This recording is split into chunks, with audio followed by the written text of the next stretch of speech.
This video reviews the criteria and process for sending a patron to unique management services for collections. Not all libraries participate in collections. This process may not be applicable to your library. Who sends a patron to collections?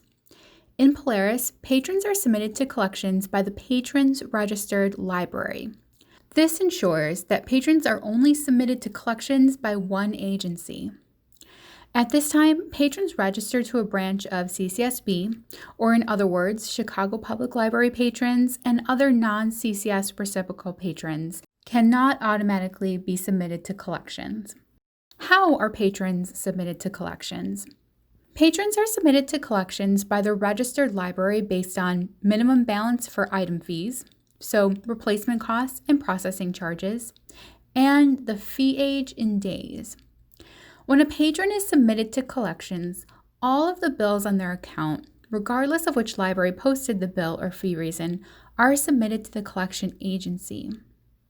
A patron can only be submitted to collections once. Once they pay off their debts and go to a zero balance, an automated update process will remove the patron from collections. What are the qualifications for being sent to collections? Each library individually determines the minimum balance and fee age for being sent to collections.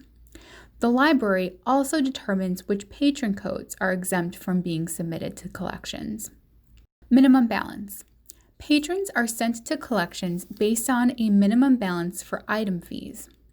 Item fees are any bills with the fee reason of processing charge or replacement cost. Overdue fees and manual bills will not count towards the patron's minimum balance. When a patron meets the minimum balance based on item fees and is submitted to collections, all fees on their account, including the overdue and other fees, will be sent to the collection agency, regardless of which library posted the fees. Fee age. Fees must be a certain age before being included in the patron's minimum balance for collections. This allows patrons a window of time to pay off their balance before being submitted. And finally, patron codes exempt from collections. These are the patron codes at your library who are not considered to be eligible to be sent to collections.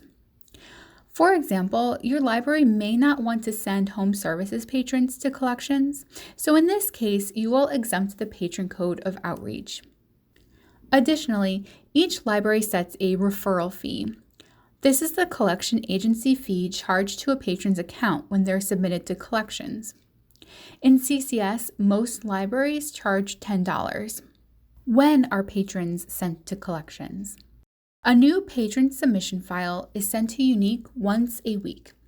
At this time, Polaris also adds a collection agency block to the patron's record and adds the referral fee to their account. An update file is sent to Unique daily. This includes patrons who have any changes to their account, for example, if they've paid off their balance.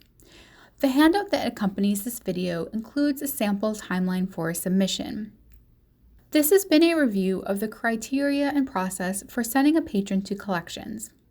If you have any questions about the CCS collection process or settings, please email help@ccslib.org.